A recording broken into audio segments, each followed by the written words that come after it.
Hi. So today it's all about radiators. So I had a 3-core radiator in here, and I would run this Jeep and it would overheat in certain situations. And I figured out the volume and everything, and I was only running about 2¼ gallons of coolant. So the idea is get a bigger radiator. But the new radiator is fatter, thicker, this way, compared to the other one. I did put this new water pump on, and this has a metric thread on the face of this water pump on the shaft, and then this is standard thread on the outside. So I'm going to get some bolts so I could gain that 1/2 inch, and I'll just bolt that straight in there without the studs. But then I'm over here, that radiator comes up to here, right below the hood, the top of the cap. But this cross member is in the way. So today's plan is to see how far forward I could get this so I could put my shroud and my electric fans back on. So that's what I'm doing today. I'm going to be cutting some of that. And, oh, I'll show you the radiators. Here's the old radiator. See the thickness of it? Here, maybe we'll do it this way. You can see the difference. This is a 4-core radiator. That's a 3-core. See the thickness difference? It's quite a bit. So this is a Willys radiator. This was just a no-name radiator. I do want to say, look at the thickness of these brackets and everything compared to this one. I mean, it's night and day. I mean, this is a heavy, well-made radiator. Even this neck spout is better. Everything's better. I will say this has a nice weld. This one does too, but it's a little squiggly. I don't know, maybe if a machine made that one and a human did this one. I don't know, but like even these, look how thick these are compared to these ones, how thin, which I guess it doesn't really matter, but just saying, you know, this is a little better material, this other one. But I'll get back to you after I get cutting. All right, those bolts were 5/16 fine bolts, just fine thread. They were American. I thought they were metric. They're not. I got one in there. And I did put that radiator in there. I'll show you. I don't think I have to cut that cross member, which is going to be great. All right, that's what the radiator's sitting in there.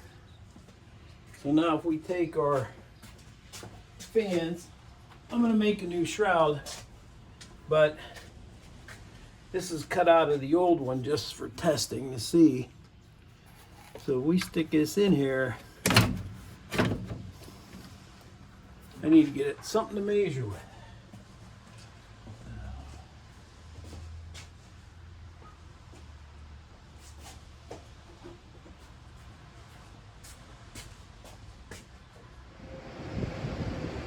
All right, here's where we're at. I was able to make a shroud.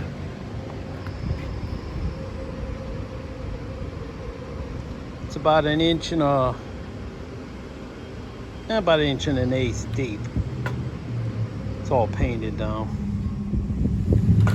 So it should fit with that radiator, and we'll see how it goes.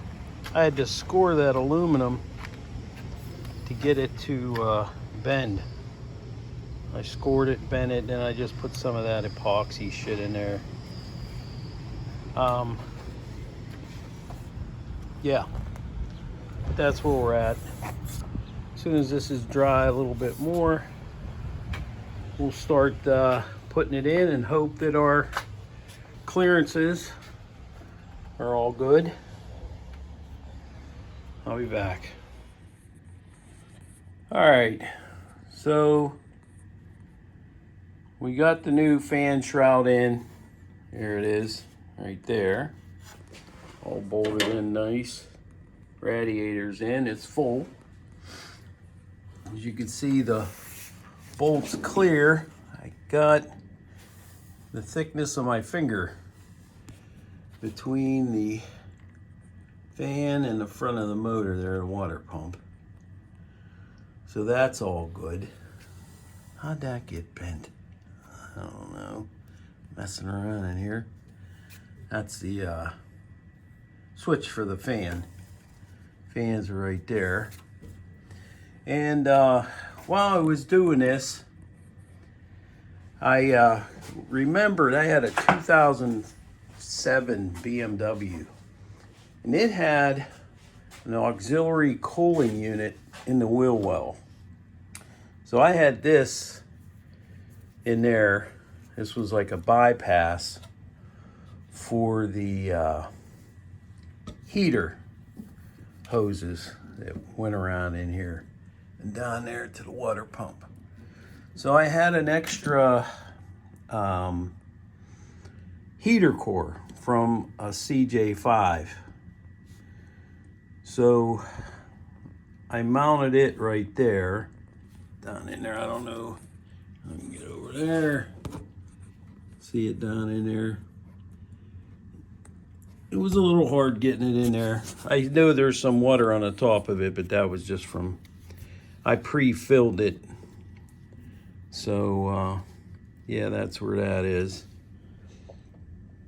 And it's padded. I made a little box and stuff like that. But, so that adds another, I think, with these hoses and everything, that adds another over half gallon of coolant. So the only thing left to do is clean up the excess spillage from cooling on the motor, get out my mini shop vac, and that's it. It's in there. A lot going on this side of the motor. Oh, I made these things. These things here. If you've seen in other videos, those looked a little not untidy, but I made a couple of them out of some plate aluminum. But that's where we're at, and all that's left is to run it and see if it cools down. I don't know if that'll be in this video or not, because my horn button wasn't working, so I ripped the steering wheel off to see why, and it was because the ring broke loose and broke the wire off. So we got the steering wheel off, and I repaired that and resoldered it, so I'll be getting that back on there too. But there it is, auxiliary coolant radiator, 4-core radiator, fans clear, life is good. Thanks for watching the video.